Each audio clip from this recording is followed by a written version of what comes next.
Assalamualaikum warahmatullahi wabarakatuh. Waliyanti kabajamoo. Mee har'a waan tokko waliin haa ilaallu.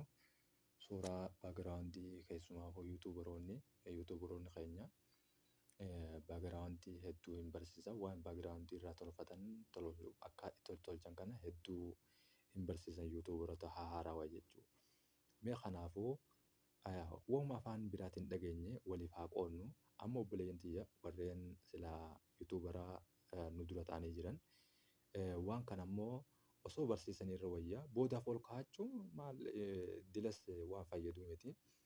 Waan ifii baran takka obboleeyyan isaanii barsiisaa deemu wal guddisuudha yaama. Wal guddisuun immoo afaan kanallee guddisaa dhufaa kan jedhamu. Mee har'a waan hin arge tokko qabadheen isiniif dhiyaadha. Innis maali? Suuraadha. Suuraa baagiraawundiidha keessumoo eessa akka argatanii inni kun immoo eessatti akka tolu waliin ilaalla. As keessaa baafii jennee ni baana. Maal seenna ammaan tana kiroom seenna. Anamma kiroom waan asirraan kanneef asirraa oppin jeetiin seena. Kirooma kanarratti oppin hogguun jee asirratti amma ni bareessa searchi godhanna. Bigsaabee.com free image hajuu kana ni gartan jeetii yaada. Amma isin akkana jettanii searchi irra godhattan anamma duraan hin barreesse waan hin jiruufi bigsaabee.com free image hajuu kana irratti hogguun dhoodhe laal free kan ta'e image free kan ta'e akkana fida yooniif suuraa irratti kadhawan taate amma suuraa amma asirratti dhawan photo hajuu kana ni gargattan jeetii yaada. Photo asirratti hogguu dhoynu free imageedha. Inni kun hundinuu baagiraawundii kan ta'uu kan free ta'e jechuu kan namni sirratti hin qabne kan silaa yuutuubiin sirratti wannan goone akkas jechuudha. Isa kana qixa feete jala gaddeemtee akka darasaa yookaan giloobaal kana fakkii kompiitaraa yoo feete immoo waan garaagaraa jala deemtanii isin jala gabbuufachuu dandeessan. Amma mee fakkeenyaaf isa tana yoo gabbuufne jenne kana firii amma kun firiidha. Firii daawuloot asirratti immoo amma isa itti buusuu dandeessu kun beekamaadha. Daawuloot goona jechuudha. Kwaalitii isaati immoo kuni amma kana asirratti daawuloot jetnaani. Daawuloot hogguu jettaniin amma inni kuni sanduuqa kana guuttanii amma isa kana waan hin gabbuufachuu hin feene hedduudhaan qaba. Kana waan inni isin gaafatu arabiin harkaa jijjiiree daraj amma hogguu jennu darajiin asirratti daraja tabiraa yoo jiraatte mee asirratti darajaadha. Kanuma irratti isin ingiliffaa irratti hogguu deeffattan waan biraa isin hin jaa. Darajaa irratti hogguu dhoofne bakka silaa niqisti jiru asirratti ammaasoo tahqiiq arabiidha. Asirratti immoo akka jee amma yoon asirratti daawuloot jee firii gannaa buutii jechuudha. Akkanatti gabbuufachuu isin hundi keessanuu dandeessanii ta viidiyoo yoo feetanis ta suuraa yoo feetanis baagiraawundiidha. Baagiraawundii keessumaa yuutuubiin baagiraawundii tolchutti haajama waan ta'eef. Obboleeyyantii yemmuu deebina keessaa baan amma isin kanaa qixa feetan keessa yaatanii keessaa gurachuu dandeessa waan ta'eef isin garsiisiyyatii yaada. Mee keessaa deebina amma eessa deenne inni kun eessatti akka tolfamu laalla waliin. Inni kun eessaa kiroom amma asitti kinimaastar aappii jedhamu kuni aappiin kinimaastar jedhamu kuni beekama warreen silaa miidiyoonni gurguddaanu isuma kanaan baagiraawundoota waan garaagaraa edit kan godhanii isa kana nuti sammuu isuma kana haasa'ennu. Anuma isa kana keessaa waan duraan qabuuf duraan kana haaquu fakkeenyaaf akkamiin naqaa ni ilaalla.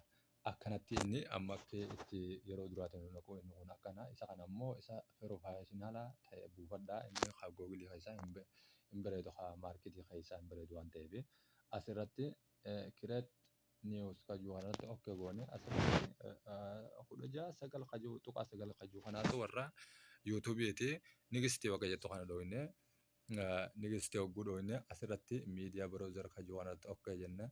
Asirraa ammoo waan silaa walitti godhachuu feene sanii asirraa ammoo daawuloot waan reefu godhanne sanii baagiraawundii godhachuudhaaf viidiyoo tana baagiraawundii waan tokkoo goona. Baagiraawundii waan tokkoo waan isa kana hogguu goone kan biraa yoo feene sitti fiduu dandeenya. Asirratti immoo Mee suuraa jawwaalaa hojjechuu waan ta'eef suuraa jawwaalaa kanarra finna jechuudha. No dhiifama asirratti kana ni hayna. Asirratti eega kana akkana gooneef duuba deebinee miidiyaa biloozerii reefu seenne ammoo asirratti immoo leeyaar kayyuu kana seenna. Asirratti gara gubbaa kanarratti miidiyaa kayyuu ni gartan jeeti yaada isa kana miidiyaa asirratti hogguu dhoofne ammaan tana filanne jechuun mee jawwaala reefu sanii iskiriina dura fidannee keenya iskiriina jawwaala keenyaa isa duraan iskiriin yooniif immoo jawwaala waraabdanii hajirtan taate iskiriin isiniif godhuudhaaf yookaan viidiyoo yoo taate duraan waraabbattan ammoo oodiyoodhaan amma kun amma iskiriin shootii amma kanuma suuraatiin godhe isaan qaba iskiriin shootii fi suuraadhaan haa kanaan godhadha. Akkanaa jechuun inni kana dhufee si ta'a hogguu kana dhufee si taa'e ati immoo harkiftee isa kana wal dhaqqabsiifta hanqa silaa dhufeetu san jechuu wayya isa kana harkumaan qabdee harkifta hogguu harkiftus laal kun nama dhibu kana akka qabdeetuma achi harkifta wal qixxaatee yookaan isa lamaan akka waliin buttee harkumaan akkasii waliin buttaa waliin butamaa harkumaan akkatti harkifamaa itti harkifama haa xiqqeeffannee. Amma maal goona isa asumarratti okkee gajjannee asumarratti illee harka yoo kana deebinee miidiyaa kayyoo kana filannee asii boodamee suuraa qafoo jawwaala kaan reefuchi keessa mana reefu keessaa buufadhaa jeessan keessaa buufachuu dandeessan isa kana yoo isa kana taates anamma isa kana naan fudhatu mee hamnaa fudhate mee kanaan fudhadha haa jiru akkana dheeressinee wal qixxeessinee isa kana qafoo isa kanaa ni gartan jeetii yaate isa kana xiqqishoo akkatti gama jala kana qabdanii adda harkiftanii koppii jawwaala keessan irraa reefu gootan saniin wal qixxeessitanii wal simsiiftanii keessan jechuudha. Inni kun amma maal ta'ee jira jawwaaluma bareedaa pirofeeshinaala tokko ta'ee jira jechuudha. Mee isa kana sossoosuudhaaf isa kana walakkaadhaa kana neen tuqaa bakka kan inni argatan jeetii yaada bakka sadee wal gubbaa jirtu kana okkee ni jennaani. Akka inni sossoo'u yoo barbaannu taate laa akkasitti yoo akka dhufuuf fayyadamtan taate akkasitti gootan yookaan immoo kanaas fedha keessaniin jechuudha. Akkanaas godhuu dandeessan yookaan kun egaa kana gubbaa kana akkana gootan kajalaa sanii tokko jechaa jira.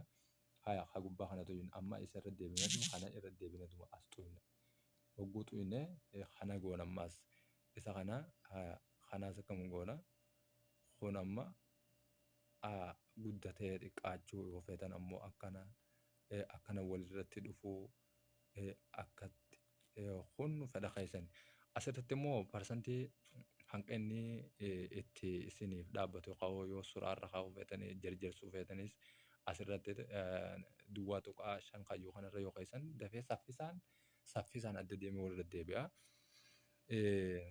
Yoo amma suuraa tana adda kutuu hafeetan taate amma asirratti garaa keessa dhoofnee ni keenya amma tolee jira iskiriin isaa walirratti tolee jira waan ta'eef walirratti akkanta tolchitan jechuudha akkanatti tolee jira. Mee akkam goona isa walitti dhiifama mee viidiyoon tun akkatti deemtu halaallu fakkeenyaaf inni kun walii je'ee deemuu yookaan viidiyoo irra gadhoonee akka jennaani.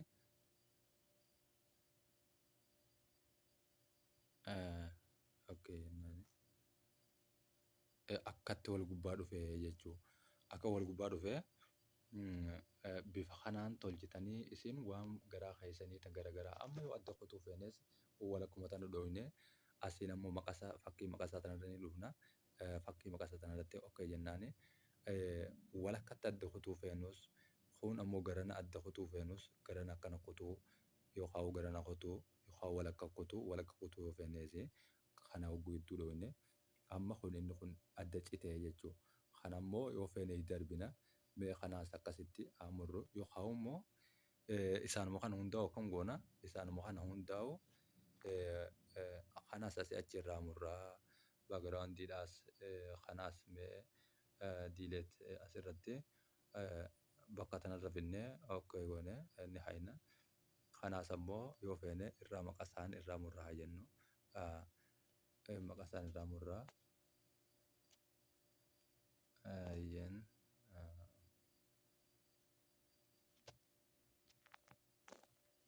laga kana lamaan silaa wal qunnamsiisaa bareedaadha. Mee kana numaan hidarbina waa jennu dhiisi asirra dhuunee masaanii hayna akkanaa jechuudha. Amma baagiraawundiin keenya akkanatti bareedee jira jechuudha. Ammoo waan biraa itti dabaluuf kun fedha keessan waan ta'eef anamma kanumaan isin garsiisa.